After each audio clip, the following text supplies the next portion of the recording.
4.5 வருஷம் பேசாம இருந்தாரு. பதவி போடுவோம்னா பேச ஆரம்பிச்சுட்டாரு. 10 பைசாக்கு முட்டை தரேன்னா 10 பைசாக்கு முட்டையா? வா வா வா வா. டெண்டரே இல்லாமல் சப்ளை ஆண்டுக்கு கிட்டத்தட்ட பாத்தீங்கன்னா 200 கோடிக்கு மேல சப்ளை பண்ணும். அதுவும் கொடுக்கறது பிற தரமற்ற பொருட்கள், மாணவர்களா வாந்தி பேதி எல்லாம். இந்த பகல் கொள்ளைக்கு ஆட்சியாளர்கள் உணர்ந்தார். அதிலும் குறிப்பாக இளங்கோவன் முழுக்க ஆதரவு. பங்காரு சாஹிப் என்ன பண்றாரு, கவர்னர்கிட்ட மனு கொடுக்குறேன், டெண்டரே இல்லாமல் எப்படி நீங்க கொடுக்கலாம். சாய் சரவனுடைய மந்திரி பதவி போன பிறகு உடனடியாக மாற்றப்படுகிறார் இளங்கோவன். ஓப்பன் கால் பண்ண டெண்டர், ஓப்பன் கால் பண்ண யாரு குறைந்த குறைக்கும் அவனுக்கு சப்ளை பண்ண தலித்து மக்களுக்கு ஒதுக்கப்படக்கூடிய நிதி அவனுக்கு முழுமை பேசுறாரு. 4.5 வருஷம் சாப்பிட்டீன்னு இப்ப அதிக ஆட்சி சரியான எப்படி சொல்லலாம்? மத்திய புலனாய்வுத்துறை தான் விசாரிக்கணும். விசாரிச்சா பல திடுக்கிற உண்மைகள், பல அதிகாரிகள், பல அமைச்சர்களும் சிக்குவார்கள்.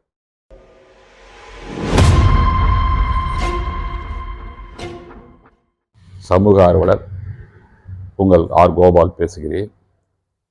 புதுவை மாநிலத்தில் போடக்கூடிய பட்ஜெட்டில் பாதி தொகை எந்த துறைக்கு ஒதுக்குறாங்க தெரியுமா?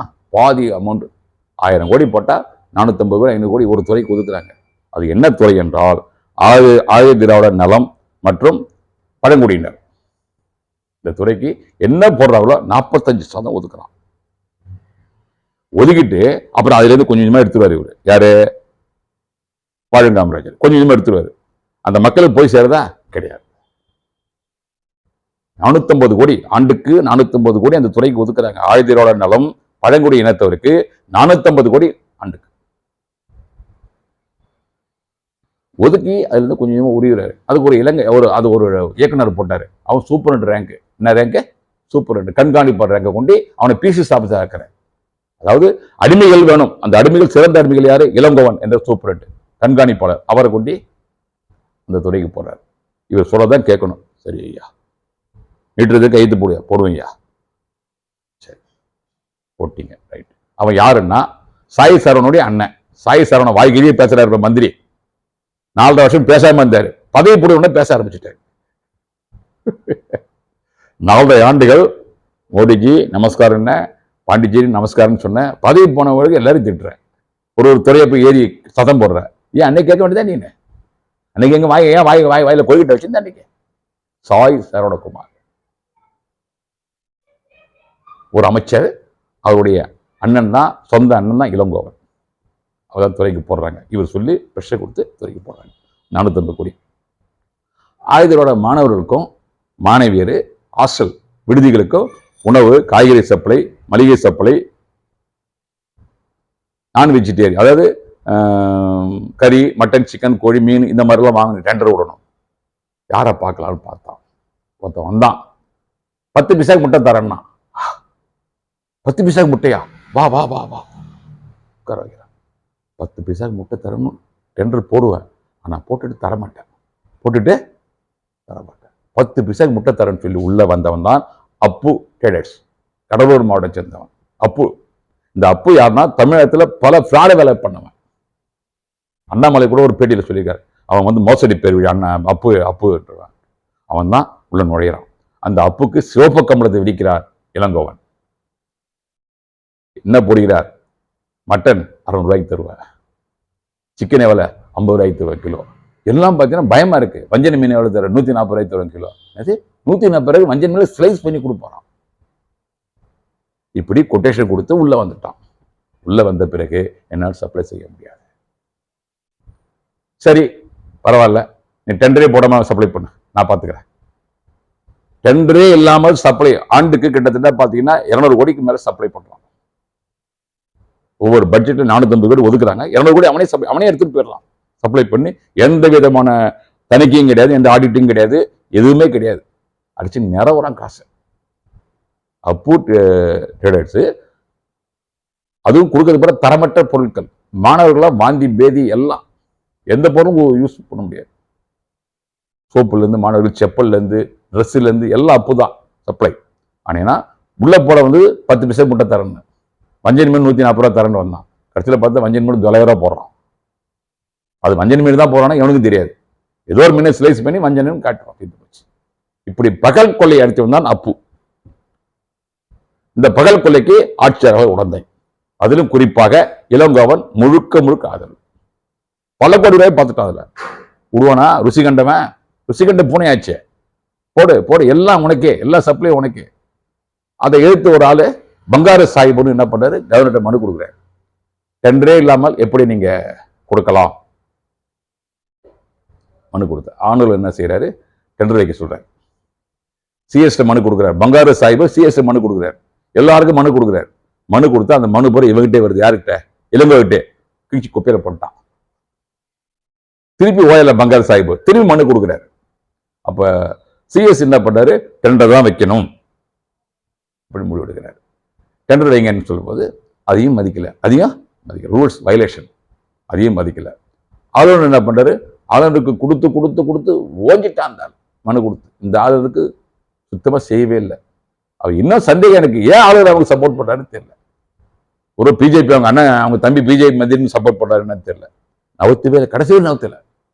கடைசியா விஜிலன்ஸுக்கு டெல்லிக்கு லெட்டர் போன பிறகுதான் அவங்க என்ன பண்ணாங்க, இவருடைய செயலை கண்காணிக்கிறாங்க.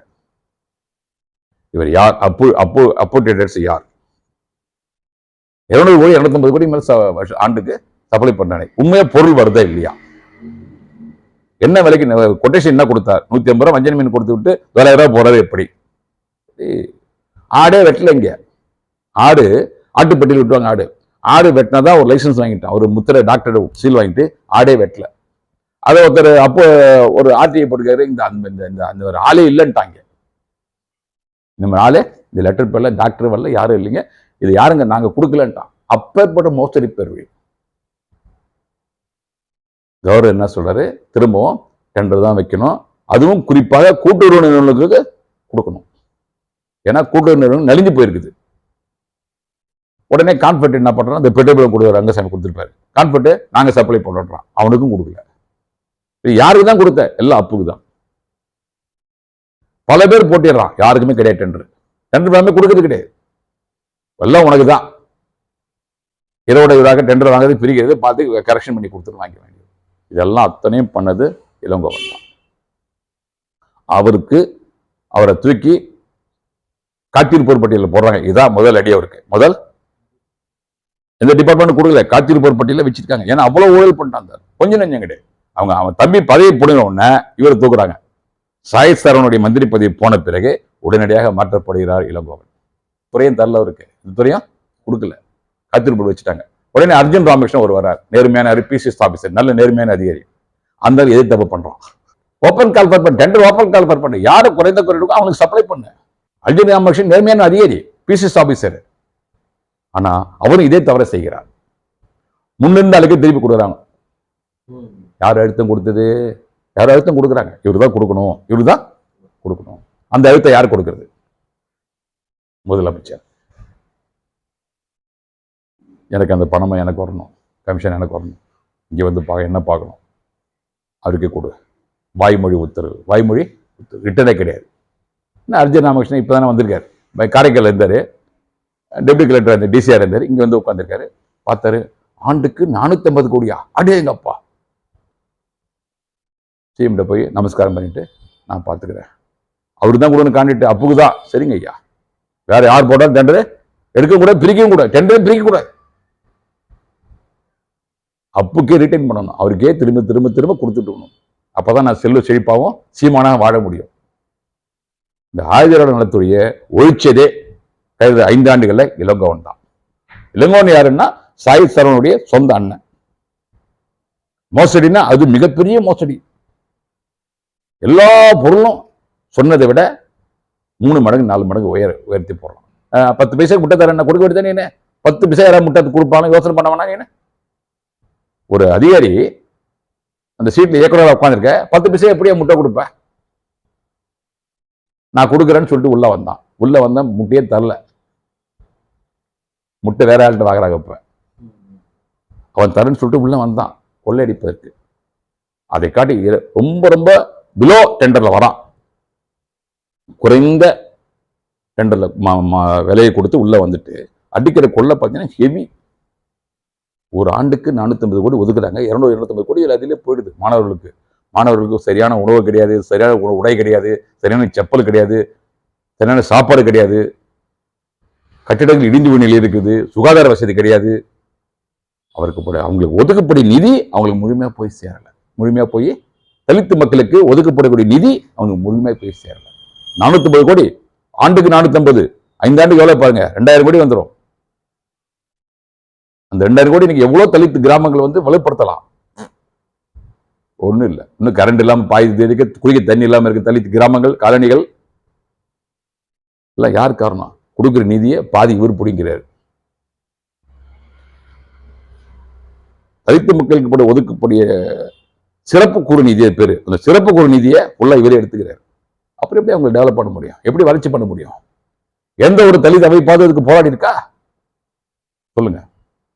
பண்ண மாட்டான். ஏன்னா அவனுக்கு ஒரு எலும்பு துண்டு போட்டு வருவோம், எலும்பு துண்டை கவிட்டு ஓடி போவான்.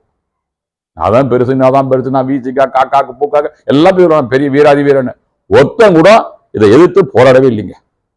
ஒரு அமைப்பு கூட போராடி லெட்டர் போட்டு போன உடனே ஒரு எலும்பு துண்டு கவிட்டு ஓடி போடுவார். சரியா போச்சு. ஏன்னா அந்த இளங்கோவனும் அதே வகுப்பை சார்ந்தவர் தான். ஆனா எதுவுமே மக்களுக்கு செய்யல. தலித்து மக்கள் லோனு, இலவச படிப்பு, அதாவது முதுநிலை வரை இலவச படிப்பு, அது கூட நிதி இருக்குது, கொடுக்கல.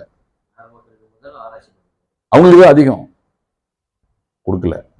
லோனு, 2 வீலரு 4 வீலரு கொடுக்கல. சாப்பாடு ஒழுங்கா போடலையே, எப்படி உனக்கு சொன்ன உனக்கு பெரிய மனுஷன் சொல்லுவான்? ஒரு இயக்குனர் தரமான பொருட்களை வாங்கி தரமான சாப்பாடு கொடுத்துருக்கணும், அவனுக்கு நல்ல துணிமணிகளை கொடுத்துருக்கணும், நல்ல கட்டில் கொடுக்கணும், நல்ல பாய் தரணும். எதுவுமே தரல. எல்லாத்திலையும் கமிஷன் கொள்ள கொள்ள கொள்ள கொள்ள அந்த ஆயுதோட இயக்குனர், முன்னாள் இயக்குனர் இளங்கோவன் அந்த வழிதான் இந்த பாவியும் பின்பற்றுவான். யாரு? அர்ஜுன் ராமகிருஷ்ணன். இவங்க அரசியல் எடுத்து கொடுத்தது முதல்வர் ரங்கசாமி. இந்த ஊழலை எப்படிலாம் கொண்டாந்து பார்த்தாச்சு வெளியில. நவுத்தே முடியலைங்க 5 வருஷம் அவனை. ஏன்னா அவன் தம்பி மந்திரி. எப்படி நவுத்துவ? ஆட்சியை கவுத்துருவான். அப்படியே நவுத்துனீங்களே, நீ 4 வருஷம் மந்திரியா இருந்தல்ல, அப்ப அரசு குறை சொல்லாமல்ல, இது நடக்கல அது நடக்கல. பதவி புரிஞ்சின உடனே ஒவ்வொரு டிபார்ட்மெண்ட் ஏறி கத்துறாரு. யாரு? சாய் தொடர்பு கத்துறாரு. ஏன்டா நீ மந்திரியா இருக்கும் போது ஏகத்துல கூட்டு அதிகாரத்தை வேலை வாங்கிருக்கலாம்ல? மந்திரி தானே. அந்த ஜான்குமார் மாதிரி மந்திரி பெருசா போட்டு நிக்கிற மாதிரி அந்த மாதிரி அவன் ஒரு ஆள். இப்ப அவனும் மனைவியும் ஒரு டிபார்ட்மெண்ட் ஏறி இறங்கி அதிகாரிகள் குறை சொல்றாங்க, ஆட்சி சரியில்லைன்றாங்க. 4 வருஷம் சாப்பிட்ட நீனு இப்ப அதிக ஆட்சி சரியில்லை எப்படி சொல்லலாம்? சொல்லு. 4 வருஷம் சாப்பிட்டல, அப்புறம் ஆட்சி நல்லா இருந்ததா? இனிச்சுதா? தேன் மாதிரி இனிச்சுதா? இப்ப ஆட்சி நல்லா இல்ல. வெக்கம் மேல சொல்றது உங்களுக்கு. இதனால இந்த ஆயுத நாளத்துடன் நடைபெற்ற முறைகேடு அத்தனையும் மாநில காவல்துறை இல்லாமல் இதையும் மத்திய புலனாய்வுத்துறை தான் விசாரிக்கணும். விசாரிச்சா பல திடுக்கிற உண்மைகள், பல அதிகாரிகள், பல அமைச்சர்களும் சிக்குவார்கள் என்று கூறி விடைபெறுகிறேன். நன்றி.